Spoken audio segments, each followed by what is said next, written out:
think if Canelo was using the jab effectively, hard, the guy wouldn't have been able to come in because the guy was coming in because he wasn't worried about Canelo's jab. So he got more aggressive and he got brave.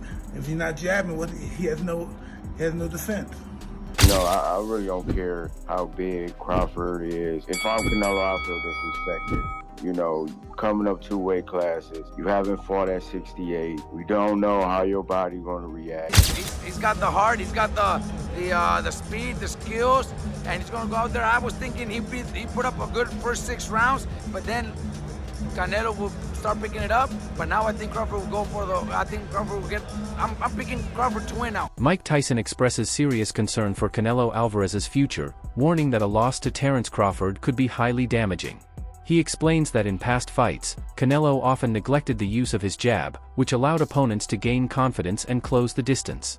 Tyson advises that this time Canelo must refine his jab, using it with greater accuracy and consistency to control the fight and prevent Crawford from gaining momentum. Jab, the guy's gonna walk right in on him, like he did. Next fight, use your jab, different fight. Well, it was really basic, Veteran boxing analyst Teddy Atlas acknowledges that Canelo Alvarez has faced a long list of elite opponents across multiple divisions, giving him one of the most impressive resumes in the sport. By contrast, Terence Crawford has not fought as many marquee names that fans often expect from a fighter of his caliber. However, Atlas emphasizes that true greatness is not always measured by the size of a resume but by the quality of skill and adaptability displayed inside the ring. In his view, Crawford's mastery of timing, angles, and ring control will allow him to overcome Canelo's physical advantages. Atlas believes Crawford's calm demeanor and ability to adjust mid-fight could prove decisive against a dangerous and experienced champion like Alvarez. Maybe he's a little overrated. Terence Crawford versus Canelo Alvarez at 168 pounds. Canelo's really good. But I think Crawford is special. I know he hasn't fought the resume everyone wants, but you have that or you don't have that ingredient. I think he has it. Canelo's really good. He's tremendous. But could he be a tiny bit overrated? The greatness is within Crawford. It's in his desire, it's in his mind, it's in his makeup, where he came from. I know he's moving up in weight class, can he carry it? But those intangibles, I believe that he has them. The stakes for Canelo Alvarez in this matchup go far beyond a simple win or loss. Terence Crawford is moving up 2 weight classes, which presents a unique challenge but also places enormous pressure on Canelo. A defeat under these circumstances would invite criticism, suggesting that Canelo could not overcome a naturally smaller opponent despite his advantages in size, strength, and experience. Such an outcome would raise questions about his current standing in the sport and potentially damage his reputation as one of the best pound-for-pound fighters of this era. This is why the fight carries such significant risk for Canelo even before the opening bell. I really don't care how big Crawford is. If I'm Canelo, I feel disrespected. Coming up 2 weight classes, you haven't fought at 68. We don't know how your body's going to react, and you just think, you just going to come up and beat me. We seen it with Charlo, his videos, how he was looking, moving around the ring, and everybody thought, that might work, and we saw what happened come fight night. Crawford is a skillful guy, but who has he really beaten? Spence. After Spence, now all of a sudden he can jump up 2 weight classes and beat Canelo. I don't see it. If I'm Canelo, I would have to make a statement with Crawford. Canelo cannot lose this fight. He shouldn't lose this fight. David Benavidez speaks with confidence about Terence Crawford's place among the sport's elite. He views Crawford as a fighter who operates on a different level of technical skill and mental sharpness compared to most boxers today. Benavidez praises Crawford's ability to switch stances seamlessly, remain composed under pressure, and dictate the pace of a fight regardless of his opponent's style. He believes this combination of poise and technical precision makes Crawford such a difficult puzzle to solve. For Benavidez, Crawford's true edge lies not only in his physical ability but also in his fight IQ, which allows him to systematically break down even the most seasoned opponents. Terence Crawford, does he have an opportunity to beat Canelo? I think if anybody has a chance to beat Canelo, I think it's Terence Crawford. His IQ is on another level. He's a great fighter and he's strong. It's just that it's a lot of weight. I wouldn't be surprised if Terence Crawford wins. Wouldn't be surprised if he loses either. Terence Crawford, when he went up against the best opposition, like Errol Spence, he showed what level he's on, what type of dog he is. So I don't know. You really have to let these fights play out to see what happens. He might get hurt. That might activate him to come back strong. Could you still make 68? I don't want to make 68. No, I know you don't. Terence wins 68. Yeah, well, if that's, yeah, Yeah, I can make 160. Jeff Mayweather highlights the exceptional technical skill that has defined Terence Crawford's career, pointing out his ability to read opponents and adjust his strategy with surgical precision.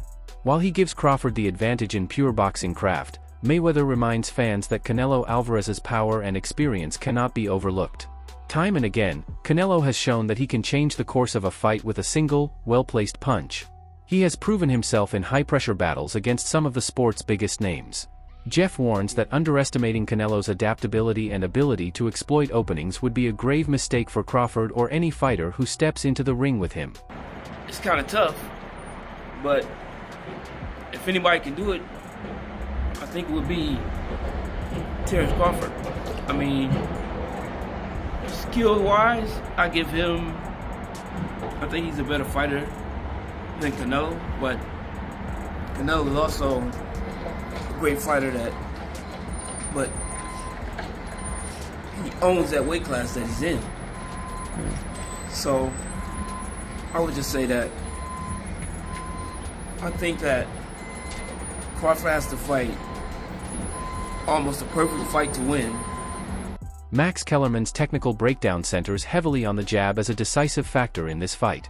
He notes that Crawford's jab is among the most efficient and accurate in modern boxing, allowing him to control distance, set up combinations, and disrupt an opponent's rhythm. This mastery of pace through a well-timed jab has been a cornerstone of Crawford's success. Kellerman contrasts this with Canelo Alvarez, whose jab earlier in his career was a powerful weapon that neutralized aggressive fighters. In recent years, however, Canelo's jab has become less consistent and less frequent in his overall approach, which could leave him vulnerable to Crawford's disciplined and precise use of the lead hand. Give you a list of attributes, and then tell me who do you feel is best in that attribute. First attribute, best jab. Crawford. Best defense. Crawford. Nowadays, Crawford. I would say early in the fight, Canelo. And earlier in his career, Canelo. But he hasn't been that kind of fighter in recent years. Although Crawford is also hittable. With any fighter, when you talk about their defense, the question is not, can they be hit with a shot? You take punches. Everyone, the greatest defensive fighters ever get hit. Pernell Whitaker, Willie Pep, Floyd Mayweather, they all get hit. The question is, can you hit them with combinations? And both guys are hard to hit. With the two-piece, hard to hit. So who has the best footwork out of the two? In terms of cutting off the ring, last fight notwithstanding, Canelo has gotten much better at cutting off. Gary Antoine Russell points out the cultural and stylistic contrasts that often define boxing matchups. He explains that Canelo Alvarez embodies the traditional Mexican fighting style, blending calculated pressure with vicious body shots and sharp counterpunching. In contrast, Terence Crawford represents the rhythm, fluidity, and defensive awareness often associated with African American boxing styles. This clash of traditions creates an intriguing dynamic, as each fighter will try to impose his own rhythm while neutralizing the strengths of the other. Well, he has mastered his style. Now, typically, Latinos, they got their own style versus melanated black people. Having like more rhythm, more flashiness and panache to their stuff, more swag. Yeah. We just fight different than other ethnicities. If you want to throw Amir Khan in there, his ethnicity, he was in and out. Yeah, that's the European kind of style. Textbook, you know, but that was his style. Canelo got his style and he mastered it. Terence Crawford cannot take nothing away from him. He's like freakishly good, you know. He go both sides, southpaw, orthodox, you know. And I feel like he adapt well. But it don't take much to get hit, especially these little 8-ounce gloves. He cannot slip up. He cannot slip up. He gonna have to stay set from bing to bing from round 1 to 12, and he better be in shape. I'm talking about like not 12-round shape, I'm talking about like 16-round shape. Trainer Robert Garcia has made it clear that he supports Terence Crawford in this high-profile showdown.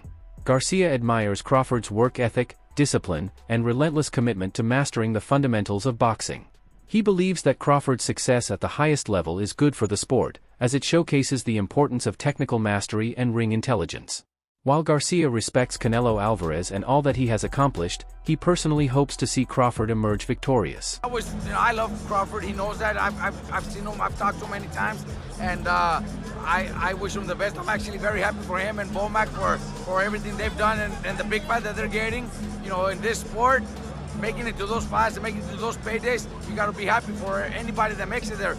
So Bomac knows, Crawford knows. Now I'm actually, after Canelo's performance, I'm actually leaning towards Crawford to win this fight. Why is that? What changed? Because I know Crawford's, he's got the heart, he's got the speed, the skills, and he's gonna go out there. I was thinking he put up a good first 6 rounds, but then Canelo will start picking it up. But now I think Crawford will go for I'm picking Crawford to win now. Omari Jones believes that Crawford's preparation for this bout has been a model of professionalism. Instead of bulking up recklessly and risking the loss of speed and stamina, Crawford has carefully added weight through a disciplined program of nutrition and conditioning. This approach allows him to preserve the agility that makes his style so effective while also building the durability needed to compete with a naturally larger opponent like Canelo Alvarez. Jones sees this preparation as giving Crawford the best possible chance to win while minimizing the disadvantages of moving up in weight.